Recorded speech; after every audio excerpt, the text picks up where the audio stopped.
Boa noite, família Lela.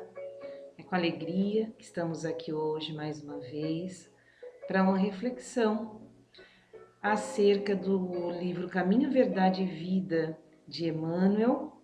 Mas antes gostaria de convidá-los à nossa prece, a fazermos a nossa introspecção, buscarmos dentro de nós essa conexão que nos liga a Deus, nosso Pai, e agradecê-lo por esse momento.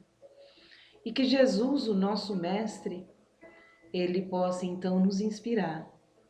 Que o nosso coração agora seja solo para a semente do seu Evangelho de luz. E que essa semente possa crescer e frutificar dentro dos nossos corações, dentro do nosso espírito, trazendo de nós o que é melhor, para que nós possamos buscar então esperança, a alegria de viver em nossos dias, que assim seja. Bom, a reflexão da noite, ela vai falar sobre o tema heresias, que está lá no livro Caminho, Verdade e Vida, Emmanuel, Psicografia de Chico, e inicia assim: E até importa que haja entre vós heresias, para que os que são sinceros se manifestem entre vós. É um trecho da carta de Paulo aos Coríntios. Antes de iniciar, é interessante que a gente possa buscar, então, o significado do termo heresias, para entender o que o apóstolo está falando. Heresia significa escolha, opção, e é um termo com origem no termo grego aireses. Heresia ocorre quando alguém tem um pensamento diferente de um sistema ou de uma religião. Sendo assim, quem pratica heresia é considerado um herege. Uma heresia é uma doutrina que se opõe frontalmente aos dogmas da igreja.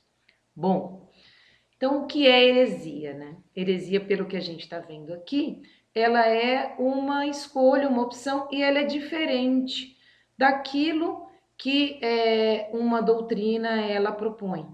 Então, Paulo está dizendo aqui, até importa que haja entre vós heresias, para que os que são sinceros se manifestem entre vós. Então, Paulo está dizendo, ele está falando sobre o acolhimento das diferenças. Vamos lá ver o que Emmanuel, o nosso benfeitor, ele fala a respeito. Recebamos os hereges com simpatia, falem livremente os materialistas, ninguém se insurja contra os que duvidam, que os que descrentes possuam tribunais e vozes. Então vamos lá, ó. Recebamos os hereges com simpatia, uma vez que herege é aquele que pratica heresia. Com simpatia, falem livremente os materialistas. Ninguém se insurja contra os que duvidam, que os descrentes possuam tribunais e vozes. Isso é justo. Paulo de Tarso escreveu este versículo sob profunda inspiração. Os que condenam os desesperados à sorte não ajuizam sobre o amor divino com a necessária compreensão.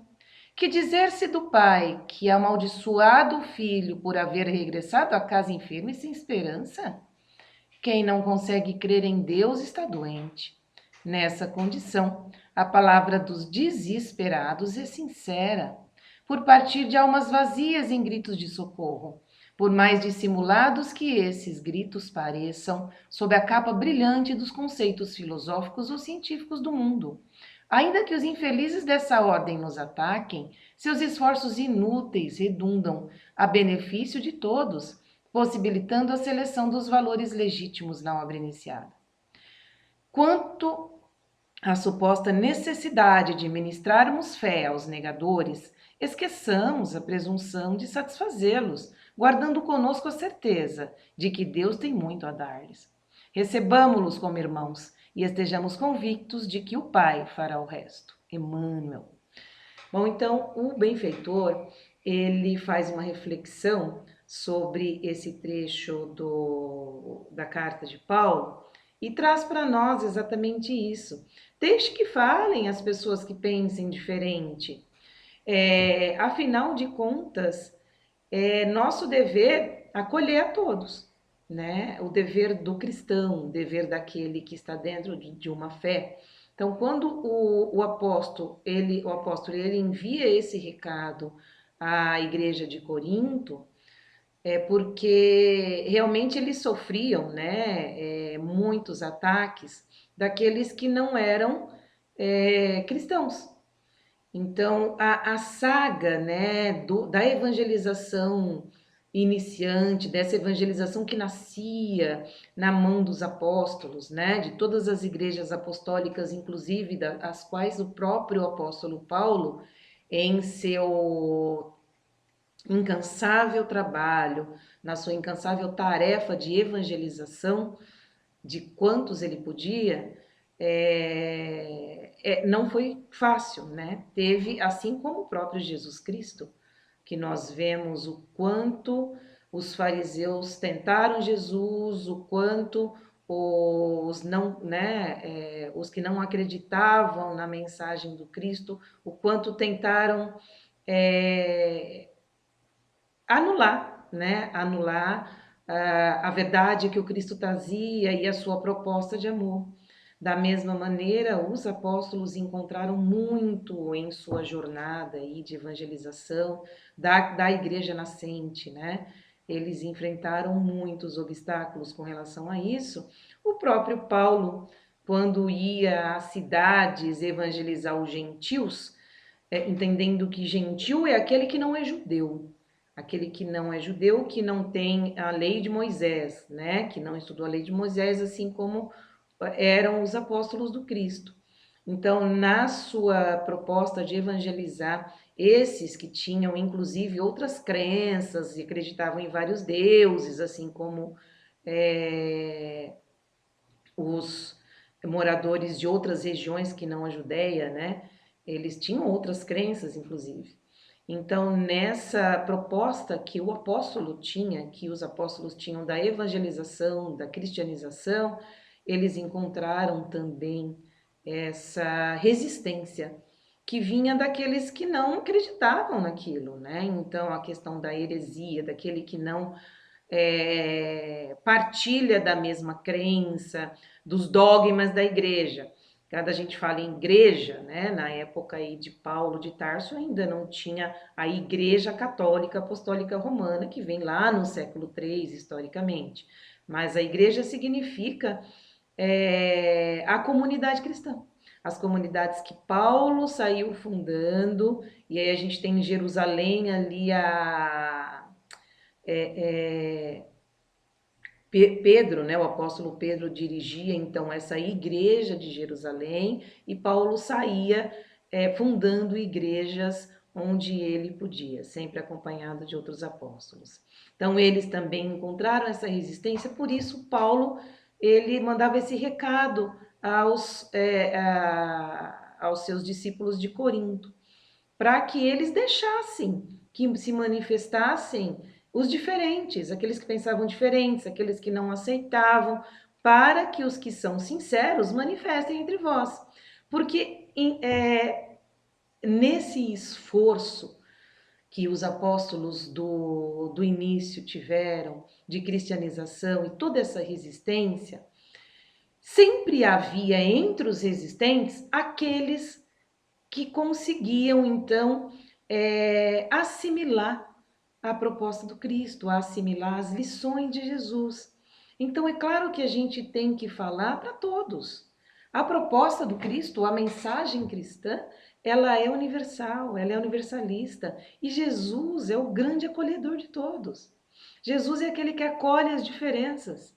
Jesus é aquele que abraça as mulheres tão menosprezadas, né, naquela sociedade, né, não só naquela sociedade, né, mas historicamente a mulher sempre foi desprezada, tanto que Maria Madalena é uma apóstola muito, né, que muito doou, que muito nos trouxe, mas que foi relegada até pelos próprios, né, apóstolos por ser mulher. Então Jesus acolheu a mulher, a samaritana, ele andava com as mulheres, ele acolhia as suas dificuldades, ele entendia o quanto elas sofriam por serem mulheres, ele acolheu os paralíticos, ele acolheu os leprosos, que a própria sociedade se descartava os pobres doentes, né?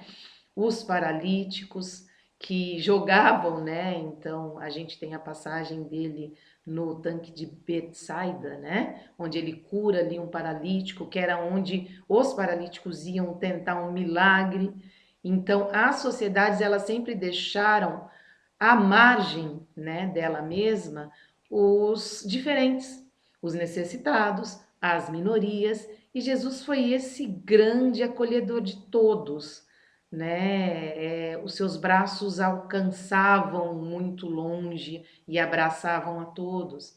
Mas aí o próprio Emmanuel ele diz para a gente assim, ó, quanto à suposta necessidade de ministrarmos fé aos negadores, esqueçamos a presunção de satisfazê-los.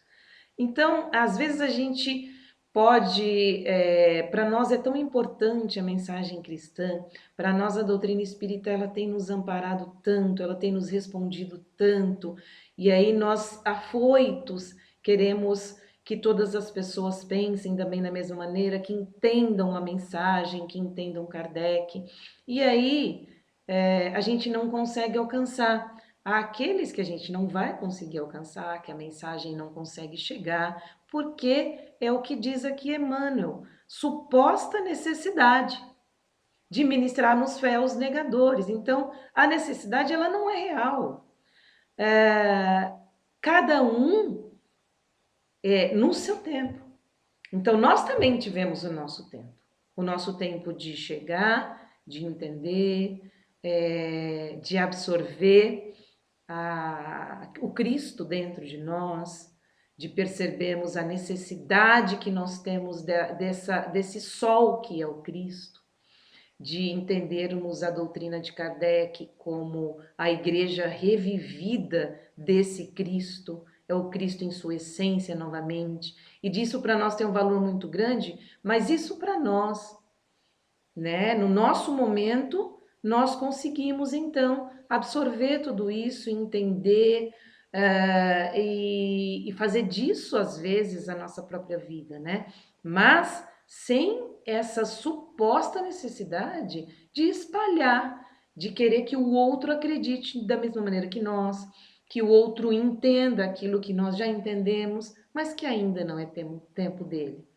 Como o próprio Emmanuel diz aqui, esqueçamos a presunção de satisfazê-los. Porque Jesus, ele não teve, em momento algum, ele atendeu aos fariseus de maneira que ele convencesse ali naquele momento o fariseu daquilo que ele não queria acreditar. Porque nós não conseguimos enviar uma mensagem para aquele que não quer receber. Então ele entendia que o farisaísmo, que alguns dos fariseus, eles estavam ali realmente não para receber a mensagem, mas para se opor, exatamente para se opor. E ele não perdia o tempo dele com isso. E aí isso me faz lembrar uma frase que eu acho que ela vem muito de encontro, que é assim: a igreja que vai mudar o mundo não é a que você está indo, é a que você está sendo. E o que remete a uma frase de Chico, seja você o evangelho vivo, ou de Francisco de Assis, né? Que possam ler o evangelho de Jesus através de você, de quem você é. Então, o Cristo era o que era. E nós vimos que ao longo do seu caminho ali, do seu apostolado, nós vimos o quanto as pessoas que o seguiam foram convencidas pelo que ele era, não pelo que ele dizia. Ele disse pouco. Era pelo que ele era. Então, o convite é esse. É para que nós não tenhamos a presunção de querer que todos acreditem e pensem da mesma maneira que nós, mas que nós possamos acolher sim as diferenças. E que a mensagem, ela tem que ser a mensagem viva do que nós somos, não do que nós falamos. Nós podemos acreditar, sim, mas nós podemos ser essa mensagem viva. Nós podemos ler o Evangelho em Chico Xavier. Nós podemos ler o Evangelho em Francisco de Assis. no que eles foram, no que eles eram, na verdade a verdade deles, ela estava expressa em atitudes, é naquilo que eles faziam. Então não adianta a gente querer convencer por palavras, a gente precisa ser o Evangelho. De maneira que as pessoas possam chegar até nós um dia e perguntar: em que você acredita? Né? Teve um filme, não sei se vocês assistiram, aquele filme de guerra, que fala, eu não sei se eu vou lembrar o nome, acho que é até O Último Homem. É um rapaz que se alista para a guerra porque ele quer ser médico, ele estuda medicina e ele quer ser médico porque ele quer salvar vidas ali. Ele não vai para a guerra com a intenção de pegar numa arma e ele não pega em nenhuma arma. Ele simplesmente salva. E ele salvou quantos ele conseguiu. Ele nunca pegou numa arma dentro da guerra, mas ele salvou muitos soldados. E aí tem um momento que o superior diz assim para ele: eles não acreditam no que você acredita, mas eles acreditam que você acredita. E essa crença, ela é uma crença tão forte, ela é tão viva, porque ela é expressa no que ele era, no que ele fazia, que as pessoas podiam não acreditar na religião, naquele Deus dele, mas acreditavam que ele acreditava. E o fato dele acreditar fazia com que ele fosse aquele salvador de pessoas. E ele salvou pessoas não só dos tiros da guerra, mas ele salvou pessoas da descrença, da desesperança, e levou pessoas para a fé, através do que ele era, das suas atitudes. Então, se existe, eu acho que uma mensagem agora para nós, essa é a mensagem. Sejamos nós o evangelho vivo, acolhedores. Vamos acolher como Jesus acolheu, mas vamos deixar de lado a presunção de que nós possamos salvar, né, pessoas que não querem ser salvas. E ainda assim respeitemos-las, respeitemos do jeito que elas pensam. Não sejamos nós o tribunal da Inquisição que se instalou para queimar vivos os hereges, aqueles que eles não aceitavam, né, eram contra os dogmas da igreja. Então não sejamos nós esse tribunal, sejamos nós aquele que acolhe, como Jesus acolheu, como os apóstolos acolheram, como Chico, como Francisco de Assis acolheu. E possamos então levar conosco essa mensagem, que Jesus Cristo, Senhor dos nossos dias, possa nos abençoar. Que seu evangelho de luz seja para nós o roteiro de vida. Que assim seja. Muito obrigada. Que Deus nos abençoe.